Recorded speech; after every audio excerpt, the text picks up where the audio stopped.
The transfer portal has completely reshaped college basketball, and this offseason was no different. And with the last of the major names in the portal announcing where they have committed to play next season, I wanted to rank the top transfer classes in all of college basketball. So let's jump into it. And starting off with my number one transfer class in all of college basketball, it's the Louisville Cardinals. And that's because Louisville has put together one of the most impressive off seasons in the transfer portal era. And it all starts with Kansas transfer big Flory Bidunga, who is arguably the best player available in the transfer portal this cycle and gives Pat Kelsey the rim protection and front court strength that Louisville has been missing in his 2 years as head coach. But then you also add one of the best guards out of the portal in Jackson Shelstad from Oregon, who is arguably having his best year of his career this past season before an injury sidelined him, and he will be huge in making up for some of the missing production in the backcourt with Michael Brown Jr. and Ryan Conwell now both off to the NBA. But maybe the most underrated pickup out of the portal for the Cardinals was Arkansas wing Carter Knox, who I think could be in for a huge junior season. And don't forget about their other transfers like Iowa forward Alvaro Folgaris, Dayton guard Deshane Montgomery, and USC big man Gabe Dines, who bring even more depth to a roster that is even bigger and more talented than last year, and they are absolutely good enough to win the ACC. And coming in at number 2, I have the Texas Longhorns, and this is a fascinating class because Sean Miller took a team that just made a surprise Sweet 16 run and immediately added multiple pieces that make Texas even better than what they just were. The headliners out of the portal are of course David Punch and Isaiah Johnson, and both will be huge pieces for the Longhorns next season. Punch averaged 14 points, 7 rebounds, and 2 blocks this past year at TCU and was one of the better forwards in a loaded Big 12 conference. But Isaiah Johnson might be my favorite new piece on this team. He averaged 17 points per game as a freshman at Colorado, and he did it on 63% true shooting percentage while showing the ability to get to the rim and shoot it from deep, and he will give Texas a real scoring engine there in the backcourt. But then you also add in guys like Elijah Freeman from Auburn, Mikey Lewis from St. Mary's, and Amari Evans from Tennessee, and this transfer class for Texas is absolutely loaded with proven high major players that are ready for even bigger roles. And add in Matas Vokatitis, who is returning in the front court for the Longhorns, and this roster looks like one of the best in the SEC. Next at number 3, it's Mark Pope and the Kentucky Wildcats, and although the Wildcats missed on a lot of transfer targets earlier in the offseason, everything seemed to change for Kentucky once Malachi Moreno decided to withdraw from the NBA draft and return for his sophomore season, and that gave Mark Pope a major frontcourt piece back. But the real reason the Wildcats are this high in my transfer class rankings is the splash that they made when Milan Momcilovic from Iowa State announced he would be committing, and this one is huge because Momcilovic was one of the best shooters in all of college basketball, leading the nation in three-point percentage at nearly 50% on high volume, and that is exactly the type of weapon that fits Mark Pope's offense. And Kentucky also added in Alex Wilkins from Furman, who was one of the best available mid-major guards in the portal after averaging nearly 18 points per game as a freshman with the Paladins. And then there's also Zoom Diallo coming in from Washington, who was a very productive guard for the Huskies in the Big Ten last season. And Pope landed another Husky out of the portal in Frank Kepning, who gives them another big body and rebounding presence there in the front court, as well as adding in Justin McBride from James Madison and Jerome Morton from Washington. Now the question with Kentucky is fit, as Pope has a lot of new pieces once again, but with Moreno returning and now Momcilovic who could help with spacing, this is starting to look like a top 10 or top 15 roster in the country to me. Coming in at number 4, it's Tennessee, and the Vols have made 3 straight Elite 8 runs, but this offseason they had to replace basically their entire core with their top 6 scorers gone to either the NBA draft or the transfer portal. So Tennessee needed a massive portal class, and they got exactly that. The biggest name from the group has to be Juke Harris from Wake Forest, who is one of the top players available in the transfer portal this offseason. He averaged 21.5 points per game for the Demon Deacons last year and should become the next high-level offensive star that we have in Knoxville. Then you add in Notre Dame transfer Jalen Harrelson, who was one of the top freshmen in the country last season for the Fighting Irish, and gives gives the Vols a 6'7" wing who can pass, attack the rim, and defend at a high level. Then there's VCU transfer Terrence Hill Jr., who gives them another bucket getter, and is probably the player I'm most excited for with Tennessee out of this class. And then the class is rounded out with Day-Day Ames from Cal, who's coming off a season when he averaged 17 points for the Bears. Then you got Belmont sharpshooter Tyler Lumblade, who was the Missouri Valley Player of the Year, and then Loyola Chicago big man Miles Rubin. And for a program that is already known for defending at an elite level, the offensive upside of this class is what makes them so dangerous next season. Up next at number 5, I have Indiana, and this is a massive offseason for Darren DeVries because year 1 in Bloomington was not good enough. Indiana went just 18-14, they missed the NCAA tournament, and now they are rebuilding almost the entire roster once again. But this class gives the Hoosiers a much better foundation than a year ago, and it starts with Markus Burton from Notre Dame. Burton averaged 18.5 points per game for the Fighting Irish and gives Indiana one of the better shot-creating guards in the entire country when healthy. He can score, create offense, make plays for others, and he immediately raises Indiana's offensive floor. But joining Burton in the backcourt is a trio of other guards in Darren Harris, Bryce Lindsey, and Jaden Mustaf. The biggest wildcard of the three is Darren Harris, who is transferring in from Duke, and Harris was a high-level recruit out of high school, but got buried in the loaded rosters the Blue Devils have had the past 2 seasons. But his overall upside is real. And then Bryce Lindsey and Jaden Mustaf are both double-digit scoring guards and will bring even more depth to this backcourt. And then you look at the frontcourt additions, and they are huge to say the least. First, they brought in Samit Yugutoglu from SMU, who is a 7'2" big, but an even bigger get was Aiden Sherrill from Alabama, who is one of the best available bigs in the portal this offseason with his shot blocking, rebounding, and flashes of perimeter shooting he showed with the Crimson Tide. And Indiana's upgrades in the front court from last year's team were much needed and should help in getting the Hoosiers back to the NCAA tournament. Next at number 6, we have Miami, and Jay Lucas is wasting no time proving he can build through the portal. After taking Miami from 7 wins to 26 wins in year 1, he added another class that fits exactly what he wants, which is size, athleticism, versatility, and overall upside. One of the biggest pieces is Somto Cyril from Georgia. He is 6'11", 260 pounds, with a 7'7" wingspan, and gives Miami a real physical presence inside, and should have even a bigger role with the Canes. Then you have a Caden Lewis, who might be the most underrated pickup in this group. He was a freshman point guard at Villanova last season, and now he gets to run a roster with real weapons around him, and his ability to find Cyril around the rim could be huge for the Hurricanes. Deshaun Good comes in from Robert Morris after averaging 15 points and 9 rebounds and winning Horizon League Player of the Year. Then you got Brent Bland from St. Peter's and Nick Dorn coming in for even more options there for the depth of the Hurricanes. And Miami is once again going to be long, physical, and athletic, and in the ACC, that's going to give them a real chance to compete near the top once again. Coming in at number 7 for me, it's St. John's, and this class is wild because Rick Pitino landed a player who many people, including myself, thought would be in the NBA draft, and that's Tounde Yessoufou. And Yessoufou was expected to turn pro for most of his freshman season at Baylor, but questions about his shooting and playmaking started pushing him down draft boards, and then St. John's stepped in, came up with a lot of money reportedly, and landed one of the best athletes in the country in Yessoufou, and that is a massive swing for St. John's, but I think it's definitely going to pay off because of his physicality, downhill scoring, defense, and overall upside. But he is not the only major addition for the Red Storm. Quinn Ellis comes in from overseas and could be one of the most fascinating guards in college basketball as a 22-year-old international prospect, but maybe my favorite get was Donnie Freeman from Syracuse, who I think is the perfect type of player for Rick Pitino in his system. And when you combine those three with Ian Jackson and Ruben Prey, St. John's has the pieces to be a Big East contender once again and has a roster that looks like it could make it to the Final Four. At number 8, it's the North Carolina Tar Heels, and everything about this offseason is interesting for UNC because the Tar Heels made one of the strangest coaching moves in recent memory by hiring former NBA head coach Mike Malone. And don't forget, Mike Malone won an NBA championship with the Denver Nuggets, but he has not coached college basketball in over 2 decades, so this transfer class is going to answer a lot of early questions that we have.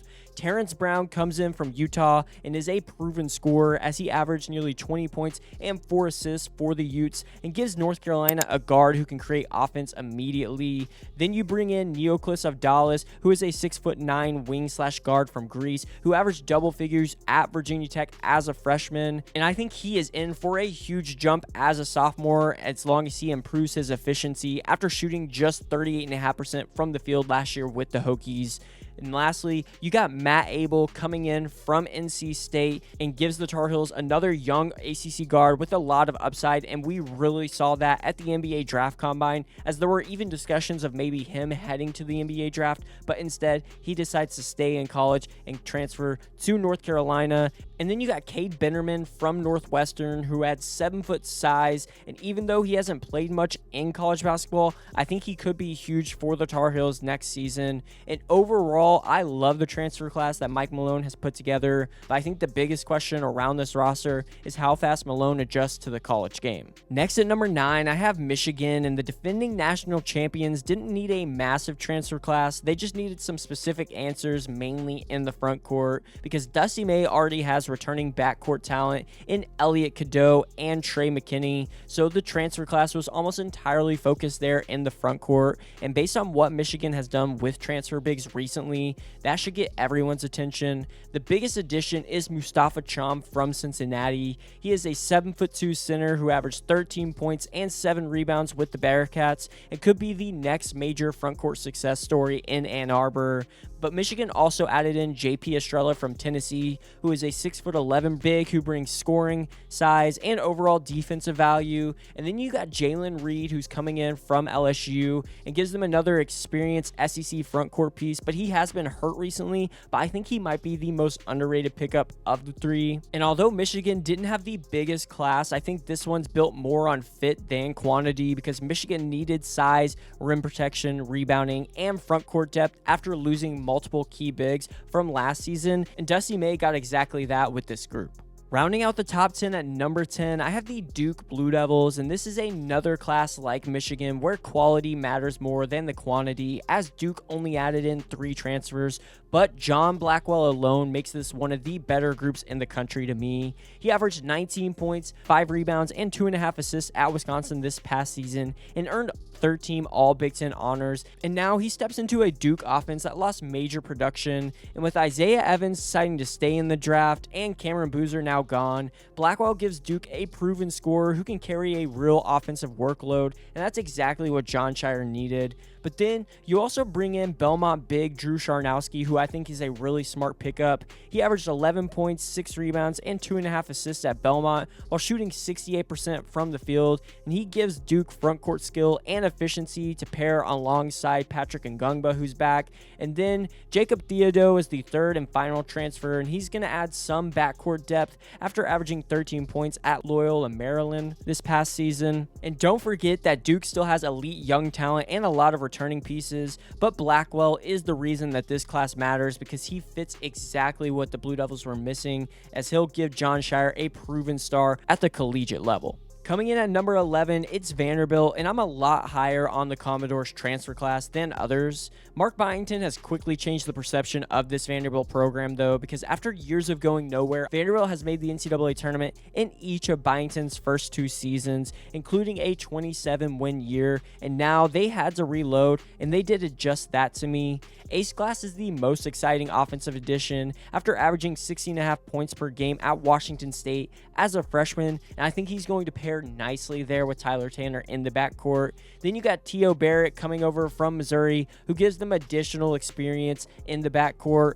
Bangot Dak is coming over from Colorado, and he adds some frontcourt size, and I think he could take a huge step here for the Commodores next season. And then you got Burke Buchachil from Nebraska, who's going to bring toughness and winning experience after helping the Cornhuskers knock off Vanderbilt in the NCAA tournament this past season. And then don't forget Sebastian Williams-Adams from Auburn, who made the surprising decision to enter the portal and transfer to Vanderbilt, and I think he could be the biggest upside swing of this class after a really solid freshman season with the Tigers. And I know this class doesn't have one obvious superstar, but I think overall it has a lot of competitive and SEC ready pieces, and that's exactly what Mark Byington and Vanderbilt needed.